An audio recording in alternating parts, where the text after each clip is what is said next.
Muy buenas tardes nuevamente, queridos espectadores de Lágrimas en la Lluvia. Estamos en esta tarde de domingo dedicando nuestro programa al fenómeno de lo que un escritor muy querido por este programa, Leonardo Castellani, llamaba demogresca.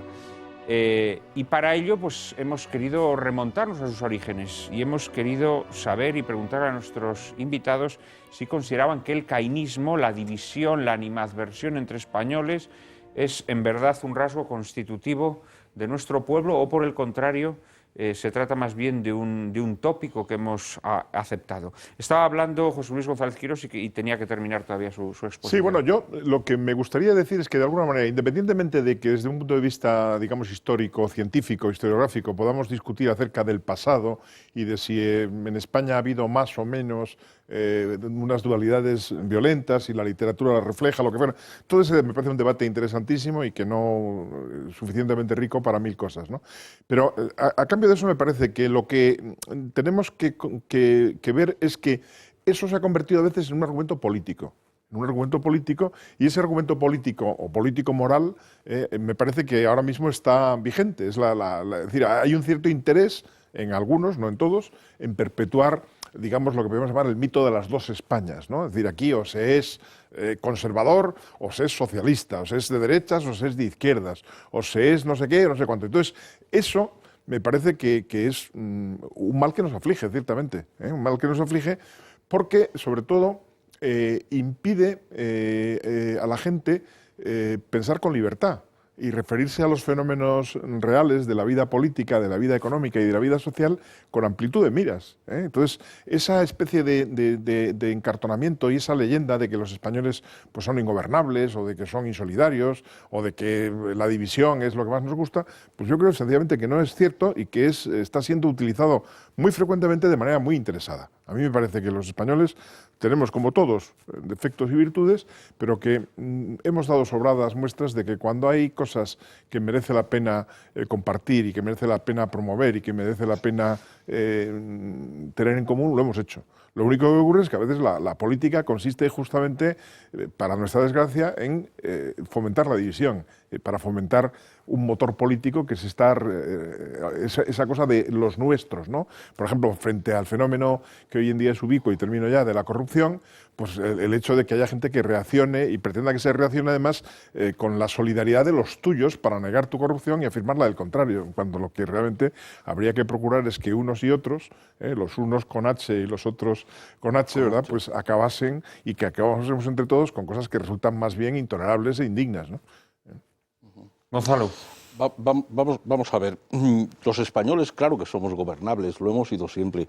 Lo que es ingobernable son determinados sistemas políticos, pero supongo que a eso vamos a pasar luego. Yo quería reafirmarme en lo que señalé al comienzo. No entro en la historia de los alemanes, que es una historia verdaderamente tétrica. Yo hablo de lo mío, que es lo que me interesa y lo que conozco mejor, pero evidentemente hay una carga de violencia y de intolerancia. ¿Lo tuyo qué es?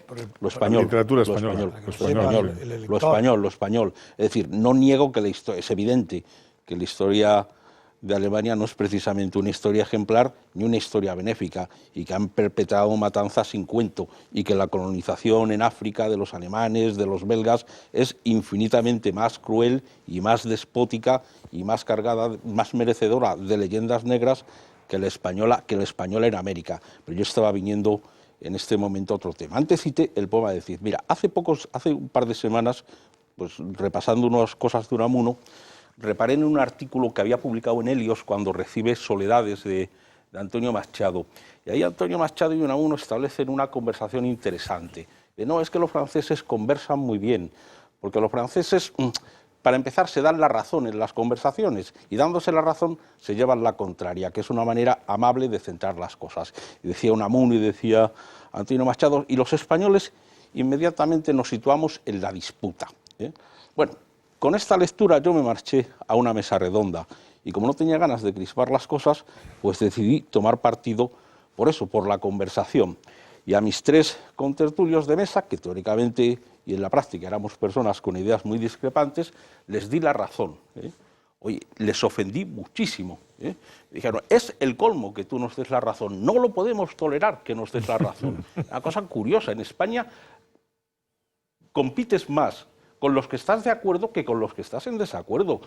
Está verificado que a la gente le molesta mucho que le den la razón, porque todo el mundo quiere ser él quien opine una cosa y no se toleran en general las coincidencias. No se toleran. Muy bien. No te importa repetirlo, no he entendido. No, sí. Pero no la palabra, el concepto. Sí, el concepto. ¿Cuál es? Es decir, que una cosa es conversar y otra es disputar. Y los españoles somos capaces de disputar agresivamente incluso con las personas que estamos de acuerdo. Y a veces nos molesta más que nos den la razón que nos lleven la contraria. Y este es un problema que yo creo que existe en la cultura española. No había captado la ironía.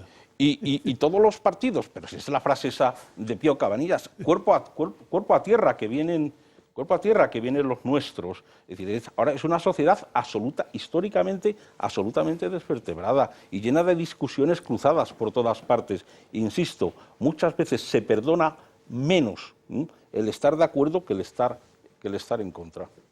Miguel. No, yo no creo que lo siento, no creo que sea una sociedad históricamente desvertebrada, ni siquiera invertebrada, sino que creo que es una historia singular y diferente la que ha tenido España de algunos de los otros pueblos europeos, y que eso tiene sus repercusiones desde todos los puntos de vista, desde el punto de vista psicológico, desde el punto de vista cultural, desde el punto de vista político incluso. No es por acudir al argumento de autoridad, pero si tomamos las últimas páginas de la historia de los heterodoxos de don Marcelino Menéndez y Pelayo en su famoso epílogo, don Marcelino comienza recordando esa situación que sería cercana al caínismo, evocado sobre todo por Gonzalo y un poco en los términos que estaba explicando ahora, en función de la cual, ante la llegada de los romanos, cada tribu veía con regocijo caer en poder de los romanos a la tribu colindante, a la tribu cercana, sin saber insensatamente que una vez caída la más cercana a ellos, la siguiente en caer tenían que ser necesariamente ellos. Pero eso se correspondería con esa fase, digamos, previa a la organización primera que da Roma, y que luego, a través sobre todo de los concilios visigóticos, a través de la forja de la unidad religiosa, que en España se conserva, a diferencia de lo que ocurre en otros países. Yo a este concepto le doy mucha importancia, quizá alguno de los presentes no lo comparta, pero yo creo que la unidad católica, que se asienta en el Tercer Concilio de Toledo en el año 589, marca un eje de proyección en la historia de España del que han sido ajenos otros países, no por su origen, porque también en otros países Clodoveo se convierte y con él sus nobles godos, no, pero en otros países lo que se va produciendo, sobre todo después de la Reforma Protestante, es decir, después de lo que es el universo moderno en sentido axiológico y no en sentido cronológico, pues se produce una escisión, una hendidura de la sociedad que determina que a partir de ese... Y eso pasa en Francia. Francia será católica culturalmente, pero la minoría calvinista será siempre importante desde el punto de vista cultural, la minoría judía también. Y en cambio en España la unidad religiosa, asentada sobre el Tercer Concilio de Toledo y luego afirmada en los 7 siglos de Reconquista y luego en la expulsión de los judíos, eso determina, y ahí lo que hay es una gran historia de expansión en unidad entusiasta, con todas las matices que se quiera, pero ahí ver el caínismo, yo vería lo contrario, vería un paradigma ajeno, hasta el punto de que el caínismo surgiría precisamente de la puesta en cuestión de ese eje católico central, y entonces es cuando no se empieza a entender nada. Cuando se pone entre paréntesis la catolicidad esencial de la historia española. El libro de Julián Marías, siento estar demasiado crítico hoy con el mundo orteguiano, aunque con esta gente nunca se es demasiado crítico, ¿no? Pero el libro de Julián Marías, España inteligible, es un libro interesantísimo en sus primeras páginas, uno ve la inteligibilidad de la historia de España. Hasta que llega la Ilustración, el siglo XIX, el siglo XX, ya no se entiende nada, deja de ser inteligible, porque Marías tiene que empezar a explicar que los ilustrados son los buenos, que los liberales son los buenos, pero es que eso no se compadece con lo anterior. Usted tiene que optar. O bien dice que la historia de España, hasta la Ilustración, es una porquería, porque los curas mandan, la Inquisición está detrás y eso es horrible, o bien tiene que decir que hay una ruptura y hay una discontinuidad entre una cosa y la otra. Lo que no puede es estar en la procesión y repicando, ¿verdad? Eso es lo que no se puede. Pero yo diría que no toda la historia de España es la historia de la división, sino que hay el periodo más importante de la historia de España es lo contrario de la división. Claro. Es la unidad. Y una unidad muy marcada que no han tenido otros países como tal. Pero es que no son incompatibles. ¿Tú situarías, digamos, este fenómeno del cainismo, de la división social o de una sociedad enfrentada, sobre todo en los siglos XIX y XX? A partir de una cierta ferocidad natural que puede ser, porque ya la dice don Marcelino, de las viejas tribus arévacas y bectonas, probablemente una ferocidad que viene del Finisterre, una ferocidad que viene del clima, una finalidad que viene de la tierra pobre. Sí, yo no soy determinista, pero efectivamente hay una gran cantidad de factores que inciden en eso que me niego a llamar carácter nacional, pero en esa singularidad. Ya aceptemos que en ocasiones existen singularidades en las historias de los pueblos. Pero sí, entendería que está reforzado. Que es con la introducción, digamos, de una tradición extraña a lo que ha sido con la ruptura de la tradición esencial y política, vertebral. Religiosa, cultural española, ¿no? Sí. Y ese fenómeno de choque, digamos, es lo que produce esa... Desde mi punto de vista, sí. Me piden por aquí la mano José Luis y Antonio. José Luis. Bueno, yo voy a estar de acuerdo con Miguel para estar completamente en desacuerdo. Es decir, yo creo que lo que él describe ha existido, pero no soy en absoluto partidario del juicio de valor que hace sobre la ruptura de eso. Es decir, yo creo que efectivamente eso se ha roto.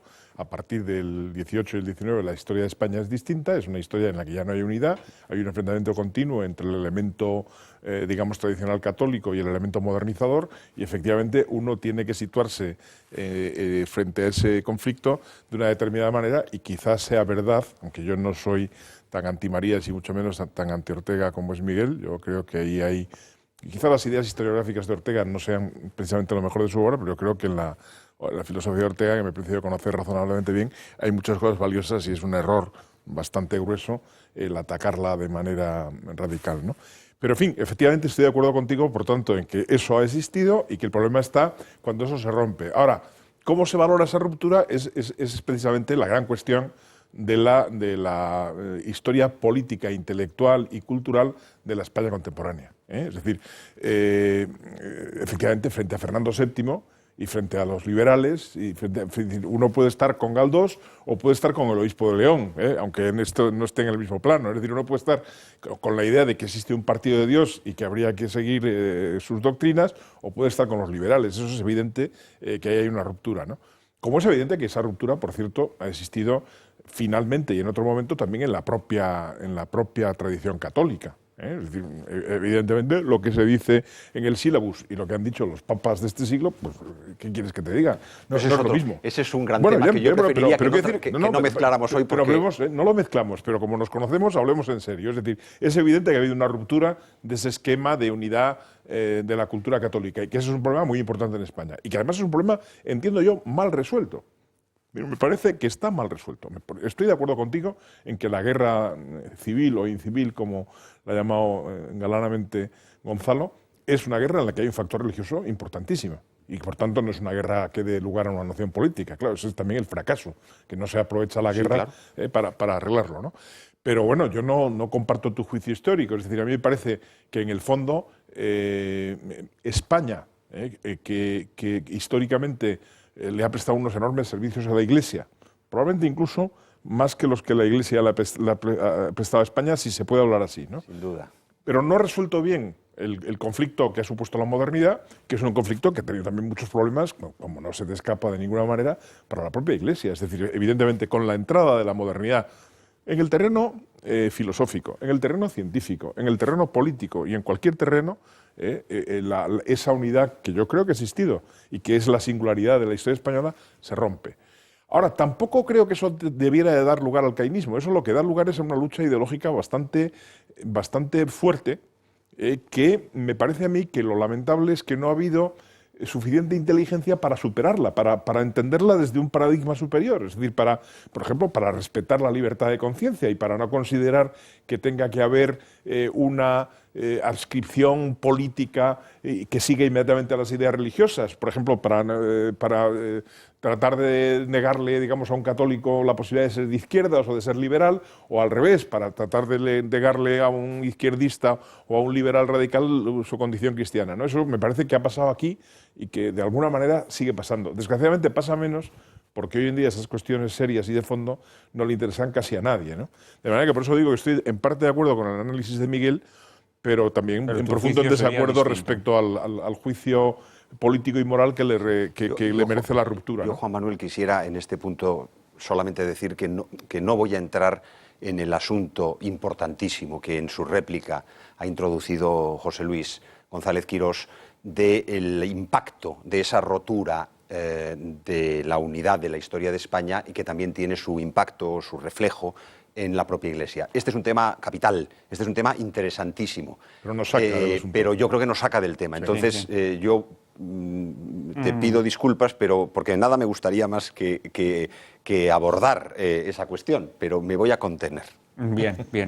Seguramente que habrá ocasiones para otros programas. Antonio. Yo quiero volver al tema que nos convoca. Es verdad que todo lo que habéis hablado hasta ahora se refiere, pero igual que antes mi primera intervención fue para definir de una manera rigurosa el término cainismo, ahora aceptando que la palabra cainista está empleada en sentido alegórico, metafórico, político, sí. Lo acepto para poder seguir la discusión. Yo en un libro lo rechazaría y no volvería a ver, pero en una conversación, y dada la extensión que en España tiene en la prensa, en los periodistas y en la cultura superficial el nombre de cainismo, lo acepto sabiendo que no lo admito. Admites que no lo admites. Exactamente. Entonces, ¿qué nos dirías sobre el cainismo y la historia española? Eso, que para volver a utilizar el término, quiero analizarlo en otro. ¿Qué ha pasado, por ejemplo, en Rusia? Yo creo que la novela... Pero un poquito solo Rusia, ¿eh? Luego refiérete a España. Que es a mí no me tienes que pedir que me vaya a otro sitio. Yo voy derecho a lo que me han convocado. Fenomenal. Si digo eso Rusia es para decir la mejor novela, a mi modo de ver, quizás sea Los hermanos Karamazov, y ahí muchísimos comentaristas alemanes de todos los han visto ahí una prueba de cainismo. Incluso en España como la cosa más aguda de cainismo. Y Smediakov, como saben, mata a su padre porque cree que eso agrada, que es lo que desea Iván, el intelectual. Y a su vez, que no era cierto, pero él lo creía porque parece ser que el favor del Señor, de Dios, en Caín, el problema es por qué le gusta a Dios más una ofrenda de un hijo que de otro, que es lo que está planteado en términos humanos en la película Al este del Edén. Pues esa injusticia de Dios, que prefiere la ofrenda de un hermano a la de otro, es la que los hermanos Karamazov, Dostoyevski, lo resuelve matando a Dios, matando al Padre. Eso es importantísimo para entender por qué en España se extiende el tópico, la leyenda de que España es un país cainista cuando lo que es un país donde ha prosperado durante muchísimo tiempo. Y del mismo modo que en los países mediterráneos, la envidia. Con lo que está muy relacionado, porque ya, si bien el cainismo está basado en los celos, que es querer ocupar el lugar preferente que tiene otro, la envidia es distinta. En la envidia ya no hay solamente, como lo define la moral y la religión católica, de alegría, del mal ajeno y malestar o dolor por el bien ajeno. Eso es pasivo. La envidia es activa. Así, esa definición de la envidia está bien, se parece muchísimo, me acuerdo muchísimo de Spinoza. Esa es la manera que tenía Spinoza de enfrentarse con las pasiones, era esa. Pero claro, porque la pasión frente a la acción es pasiva. Pero yo veo y examino la envidia española en la historia de España y en la literatura española, que ha sido activa. Basta leer a Larra y ver que la envidia es un motor operante.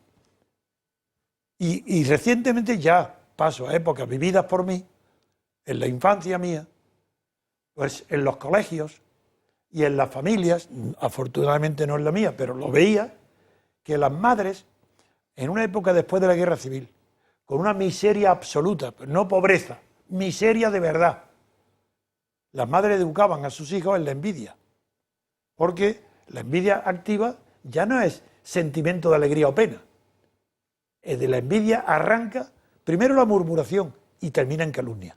Así la calumnia en España es el método de acabar con la gente que crees que puede hacerte daño, en la competencia, en los puestos pequeños que hay en el Estado, pequeños en comparación con el número de habitantes. Y el motor de la envidia en España termina en la calumnia. España es un país de calumniadores, donde ni los delitos de calumnia están bien castigados, son los únicos que admiten el perdón del calumniado, conjunto con la injuria. Y en la calumnia puedo ser y tener testimonios que quizás otros no tengan. Porque en la calumnia hay un temor verdadero, ese sí que es temor de verdad, a la competencia libre del calumniado. Hablo de calumnia cuando es calumnia, no cuando es una denuncia de un delito. Y la falsa imputación de un delito perseguible. Eso es horrible. Eso es uno de los delitos contra los pueblos más peligrosos que hay. Porque aparta de la dirección de los asuntos públicos a personas posiblemente más valiosas y más competentes que las que lo ocupan. Y ese delito es responsable no el calumniador, eso es sencillo decirlo. La calumnia son los medios de comunicación enteros que se hacen objeto de la calumnia. ¿Para qué?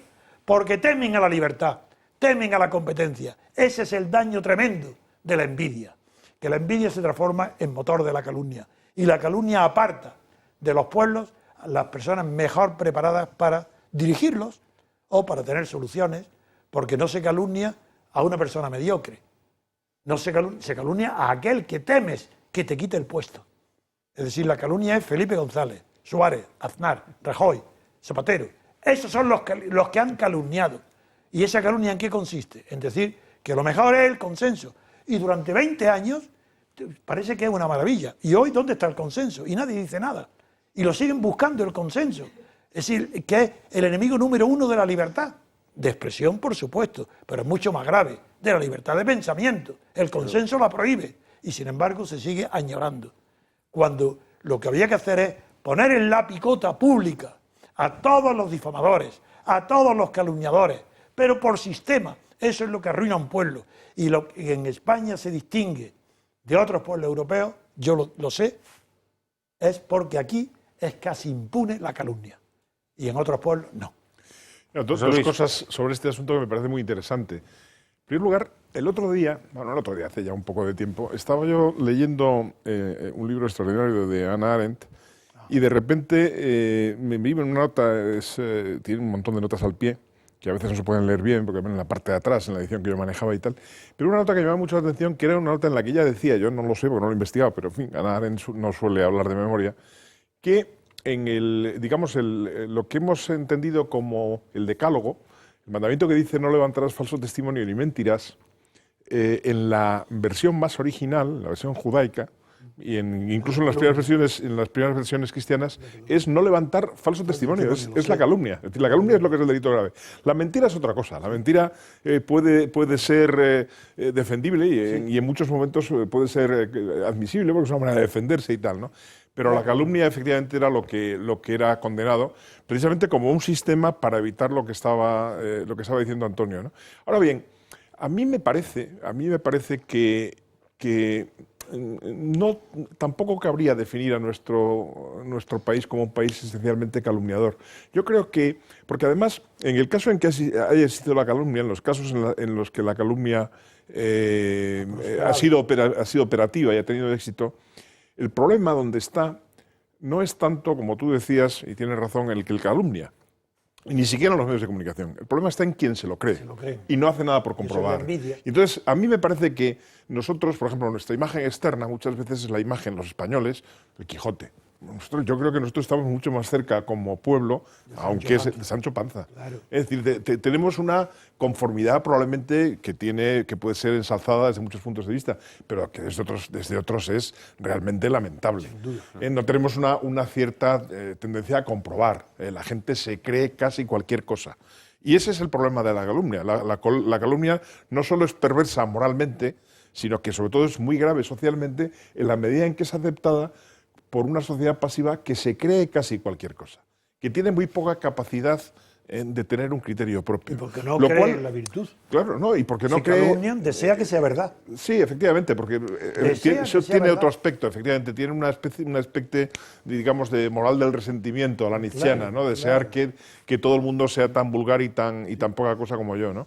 Pero bueno, volviendo un poco al tema de la demogresca, ¿no? Y sacándolo de este aspecto moral tan interesante, a mí me parece que en concreto la imagen del cainismo, que quienes más la acuñan al final son tú lo ha dicho María, ¿no? Es el verso de Machado, ¿no? El correrrante, la sombra de Caín.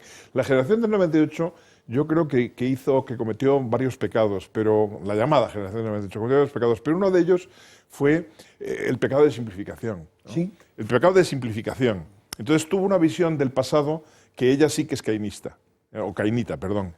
Entonces, no es tanto que el cainismo haya existido como que ellos lo han acentuado, ¿no? Y eso me parece que es un defecto serio de ese grupo de pensadores, porque además venían de una tradición que se presentaba como crítica y no era sino una mala versión de la tradición católica poco crítica. Y me vais a permitir, porque al final uno tiene que hablar de lo que sabe y de esto sé un poco, hay un episodio que a mí me ha parecido apasionante en la historia intelectual española, que es una especie de debate a tres que hay entre Cajal, Ortega y Unamuno respecto a cuál es la moral de la ciencia. Es un debate pequeño, porque ninguno de los tres escribió grandemente sobre el asunto, pero es una expresión que se usaba mucho en el momento y que Ortega pretendía tal. Entonces Cajal, por ejemplo, que fue nuestro gran científico, Cajal dice pestes de los institucionistas, aunque la mayor parte de la gente lo coloca en esa tradición, no tiene nada que ver. ¿Por qué? Porque, ¿qué decía Cajal? Los institucionistas no hacen otra cosa que repetir. No investigan, no tienen capacidad de comprobar las cosas por sí mismos. Se limitan a repetir lo que han oído. Las tonterías de Krauss. No, pero incluso en ciencia, porque su gran maestro en ciencia, que le enseñó técnicas fundamentales para que tuviera luego el éxito del trabajo de Cajal, lo que Cajal le reprocha es que no se atreve a ser original, que se limita a repetir, que se queda ahí. Y entonces hay José Luis, una conversación entre Unamuno y Cajal. Te voy a dar, después de la publicidad, te voy a dejar que expongas este conflicto entre Cajal, Unamuno y Ortega y Gasset. Será en apenas un minuto, después de la publicidad. No nos abandonen, por favor.